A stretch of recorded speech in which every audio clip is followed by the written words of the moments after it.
Hey guys, welcome back to my channel. As you all know, I am Jasmeet. So guys, आज का दिन start हो रहा है फिर से मेरी नानी के घर से। और ऑनेस्टली नानी के घर आके प्रोडक्टिव रहना एक अलग ही लेवल का चैलेंज होता है। यहाँ पे हर 10 मिनट बाद मूड बदलता रहता है कि अभी कुछ खा लूँ क्या, अभी पढ़ाई छोड़ दूँ क्या, बाद में पढ़ लूँगी।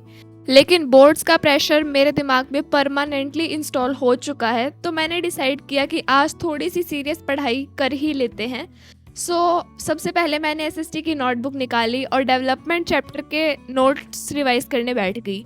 और ऑनेस्टली मुझे लगता है एसएसटी का सबसे बड़ा स्कैम ये है कि चैप्टर पढ़ते वक्त सब कुछ समझ में आता है, लेकिन 1 महीने बाद लगता है ये चैप्टर मैंने कब पढ़ा था, एक शब्द भी याद नहीं रहता उस चैप्टर का। इसलिए मैंने डिसाइड किया कि एग्ज़ाम तक वेट करने से बेटर है कि अभी से रेगुलर रिवीजन करती हूँ। डेवलपमेंट चैप्टर वैसे तो काफ़ी इंटरेस्टिंग है, क्योंकि इसमें सिर्फ डेफिनेशंस याद नहीं करनी होती बल्कि कॉन्सेप्ट्स भी समझने होते हैं। जैसे अलग अलग लोगों के लिए डेवलपमेंट का मीनिंग भी अलग होता है। ये पॉइंट मुझे काफ़ी इंटरेस्टिंग लगा है। तो मैंने पूरे नोट्स को स्लोली रिवाइज किया और इम्पॉर्टेंट हेडिंग्स, एग्जाम्पल्स और कीवर्ड्स पे एक्स्ट्रा फोकस किया, क्योंकि एसएसटी में आंसर लिखते वक्त कीवर्ड्स ही असली हीरोज होते हैं। और एक हमारी मैम एसएसटी की, अगर कोई उनको मेन कीवर्ड नहीं मिला तो वो पूरा आंसर ही क्रॉस मार देगी। फिर हम पूछेंगे मैम मैंने लिखा तो सब कुछ है, आपने आंसर कैसे कट कर दिया? तो मैम बोलेगी बेटा जो मेन कीवर्ड है वो तो आप खा गए, इसके मैं नंबर नहीं दे सकती। कीवर्ड्स को याद रखना बहुत ज़्यादा इंपॉर्टेंट होता है। और रिवीजन करते वक्त मुझे रियलाइज़ हुआ कि कुछ टॉपिक मुझे ऑलरेडी अच्छे से याद थे, लेकिन कुछ पॉइंट्स ऐसे भी थे जो मैं ऑलमोस्ट भूल ही चुकी थी। और इसी वजह से रिवीजन इतनी इम्पॉर्टेंट होती है। तो अब मेरा गोल है कि हर चैप्टर को टाइम टू टाइम रिवाइज करते रहूं, ताकि बाद में पूरा सिलेबस एक साथ देखकर मुझे मिनी हार्ट अटैक ना आ जाए। कभी कभी छोटे रिवीजन्स भी लॉन्ग रन में काफ़ी हेल्प करती है, स्पेशली जब जब सिलेबस धीरे धीरे इतना बड़ा लगने लगता है कि नोटबुक देखकर ही नींद आने लगती है। तो यहाँ पे मेरे नोट्स तो रिवाइज हो गए, एंड मैंने सारे नोट्स रिवाइज नहीं किए, मैंने सिर्फ 2-3 पेजेस ही किए थे, लेकिन उनको मैंने अच्छे से समझ समझ के रिवाइज किया ताकि मैं आगे कभी भूल ना जाऊँ। तो गाइज, एसएसटी रिवाइज करने के बाद मैंने डिसाइड किया कि अब थोड़ा अपने साइंस के बैकलॉग्स पर अटैक किया जाए। और ऑनेस्टली मेरे बैकलॉग्स काफ़ी टाइम से मेरी टू डू लिस्ट में पड़े हुए थे।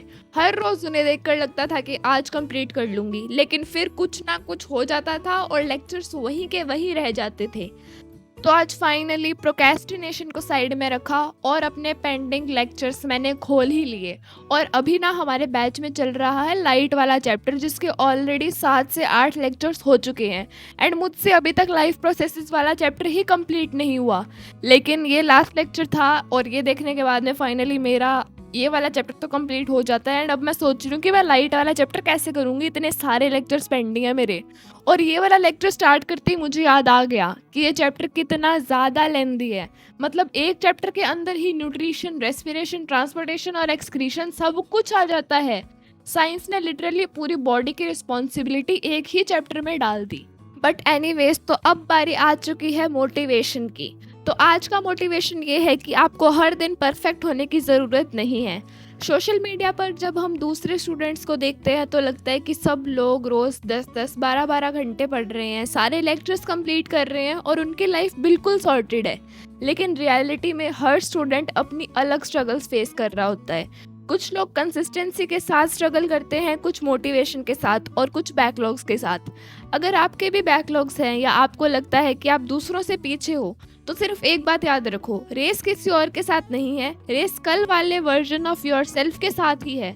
हर दिन थोड़ा थोड़ा इम्प्रूव करना एकदम से सब कुछ अचीव करने से ज़्यादा इम्पोर्टेंट होता है। कभी कभी हम सोचते रहते हैं कि पूरा सिलेबस कैसे कंप्लीट होगा, कितने चैप्टर्स बचे हैं, कितने लेक्चर्स पेंडिंग हैं, कि हम स्टार्ट ही नहीं करते। लेकिन सच ये है कि कोई भी सिलेबस एक दिन में कंप्लीट नहीं कर सकता। एक चैप्टर, एक लेक्चर, एक रिवीजन सेशन, बस इतने से ही प्रोग्रेस शुरू होती है। और याद रखो, मोटिवेशन हमेशा नहीं आता। अगर हम सिर्फ मोटिवेशन का वेट करते रहेंगे तो शायद हम कभी स्टार्ट ही नहीं कर पाए। डिसिप्लिन वो चीज़ है जो आपको उन दिनों में भी काम करने में हेल्प करती है जब आपका बिल्कुल भी मन नहीं होता। अगर आज आपने सिर्फ 30 मिनट भी ऑनेस्टली पढ़ाई की है तो उसके लिए खुद को क्रेडिट दो। हर छोटा एफर्ट मैटर करता है, क्योंकि ये छोटे एफर्ट्स मिलकर आपके बड़े रिजल्ट्स बनाते हैं। हर स्टूडेंट का स्टार्टिंग पॉइंट अलग होता है, सिचुएशन अलग होती है और स्पीड भी अलग होती है। बस अपना फोकस अपने गोल्स पर रखो और डेली थोड़ा थोड़ा आगे बढ़ते रहो। Trust the process, stay consistent and one day you will thank yourself for not giving up on the difficult days. तो गाइज़ यही था आज का मोटिवेशन। आई होप आपको पसंद आया होगा एंड मेरे को लग रहा है मैंने कुछ ज़्यादा ही मोटिवेशन दे दिया आज। बट आज के मोटिवेशन में ना मैंने सिर्फ वही बताया जो मुझे लगता है कि सभी के माइंड में यही चलता है कि बहुत सारे बच्चे तो पता नहीं कितने ही घंटे पढ़ रहे हैं, वो तो टॉपर है, वो तो इंडिया टॉपर बनेंगे, लेकिन सब कुछ अलग अलग होता है देखो। तो बस जो मेरे मन में था वो मैंने आपको बता दिया एक मोटिवेशन के रूप में। एंड यहाँ पे मेरा साइंस का लेक्चर भी ऑलमोस्ट कंप्लीट होने ही वाला है एंड लिटरली मैं अब थक चुकी हूँ पढ़ पढ़ के। अब मेरा बिल्कुल भी मन नहीं है पढ़ने का, क्योंकि भाई नानी के घर आई हूँ, इतना ज़्यादा पढ़ाई मुझसे नहीं होने वाली। तो फाइनली गाइज इस लेक्चर के साथ में मेरा लाइफ प्रोसेसेस वाला चैप्टर होता है कंप्लीट। एंड अब मेरे लैपटॉप ने भी हार मान ली है कि बहन अब मुझे भी चार्ज लगा दे, बहुत पढ़ लिया आज तो तूने। तो पढ़ाई के बाद थोड़ा ब्रेक लेने का टाइम था और इसी बीच मुझे कुछ दिन पहले के रिकॉर्डेड क्लिप्स मिल गए जो मेरे मामा और मामी के बेबी बॉय के नामकरण सेरेमनी के थे। तो मैंने सोचा कि ये क्यूट मोमेंट्स भी आप लोगों के साथ शेयर करूं। ऑनेस्टली फंक्शन बहुत अच्छा था, काफ़ी टाइम बाद पूरी फैमिली एक साथ मिली थी और घर में अलग ही एक्साइटमेंट थी। सब लोग बेबी को देखने में और उसके साथ फ़ोटो लेने में बिजी थे और बेबी पूरे फंक्शन का मेन कैरेक्टर बना हुआ था।